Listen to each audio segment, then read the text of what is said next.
Hello, my name is Joyce Anastasia, and I'm a transformational leadership consultant. I recently wrote the book Extraordinary Leadership During Extraordinary Times, addressing 7 vital keys to help us lead by greater wisdom. As we enter this new year, it's even more critical that we address vital key number 1 on power. For those of you who have not yet worked with me, I'd like to share the context of this video. As I worked with and interviewed many leaders over the last decade, I developed an integrative and effective approach to leadership and power. Keeping open to new innovations, I attended a very unique and valuable conference called Sports, Energy, and Consciousness. What jazzed me about this conference was that it addressed our highest potential, integrating body, mind, emotion, and spirit. And through my full participation in this conference, I had the incredible opportunity to interview Pete Carroll, the head coach of the Seattle Seahawks, about his integrative approach toward leadership, power, and our highest potential. I hope that you enjoy this free content and take the wisdom of his words into your life. Thank you, Pete, for participating in the conference and for taking time to share your leadership perspectives with us today.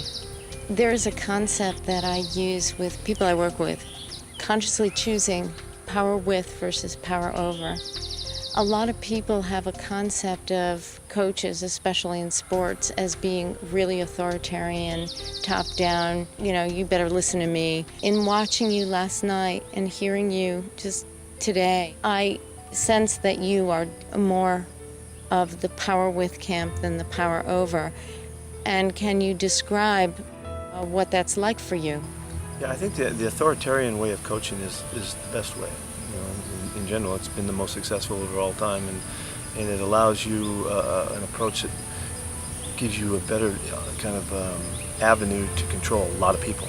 But in that, to control a lot of people, you have to make them act the same. And when you make them act the same, sometimes you leave out the opportunity for those that are unique and special to be able to demonstrate, stuff outside of what's generally accepted.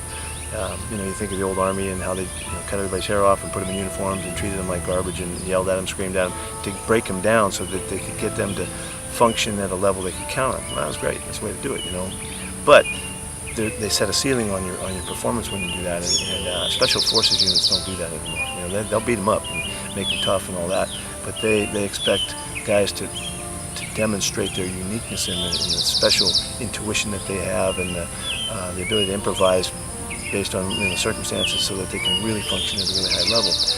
I believe that's a better way to shoot for, because we're trying to be the best in the world at what we do, and so I want to give guys a chance to take us there, and so I'm trying to get out of their way as much as anything. So, but that doesn't, sometimes in saying that, it gets misunderstood that it all comes from discipline. It all comes from extraordinarily high standards and the rigors of the preparation and the toughness and the commitment and all of that stuff.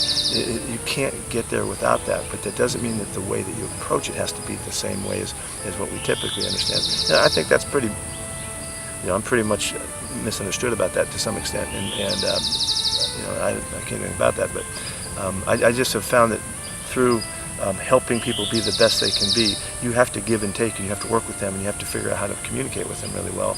And in that's not the same way as yelling at people and making them feel like they're in kind of an abrasive, coercive kind of relationship. And there's a time to kick guys in the butt now. You have to be tough on them, and that's just part of it. But that's not the only way, and to me, it's not the most effective way for me. And that's all this is. I can't say that somebody's supposed to do it like I'm doing it at all. You do it the way you can do it, and this is the best way I know how to communicate. And I do want to nurture, and I want to empower, and I want to draw from the individuals as much as I can, figuring I can take them closer to their potential by doing that. That's basically what it's all about. I'd like to go back a little bit in your own life. Could you tell us what you did before you were coaching? Could you describe? Yeah, well, I was always a player. I played 3 sports and grew up here in Marin, and just playing everything I could possibly play. And interestingly, but when I was a freshman in high school, my high school coach Bob Trotman asked me to coach at his summer camps, and so I wound up coaching all through my years in high school and all through my years in college. I really coached for 8 years in the summertime before I ever even thought of being a coach. I was just earning my way to go to his camps, but I can't ignore the fact that he was a powerhouse of a coach, and he inundated me with mentality and approach for appreciation of fundamentals and basics of the game and all that I still think is one of my best strengths, as I'm coaching now. So it was really always playing, wanted to play forever, couldn't, and then went back to school to get my credentialing so that I could move ahead and then wind up falling in love with coaching. Can you describe a situation that, let's say a player was having a really tough time, really feeling out of it, not connected, where you came in or the team came in together to help to shift that? Well, and one that comes to mind is a year after our quarterback at SC won the Heisman Trophy.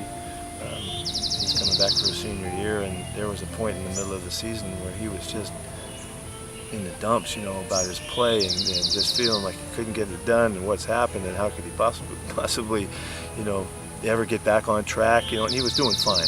But this was his own, self-evaluation, and I had to kind of kick him in the butt and say, man, you're the Heisman Trophy winner. You're the best player in America. What are you talking about, And then try to build him back up and with the truth of who he was and what he was all about. But it was a good illustration of sometimes no matter what you do, you can lose track of who you are and what you're capable of. And that's why coaching is so important. Everybody needs to be coached. Most people think he had everything, had the world on the string here, but that's common. That's not uncommon. That's common. And so we the coaches and the people around him, just had to pump him up and treat him like anybody else, really. But it was a reconnecting with really the truth of who he really was, and it was pretty interesting. It came out that way.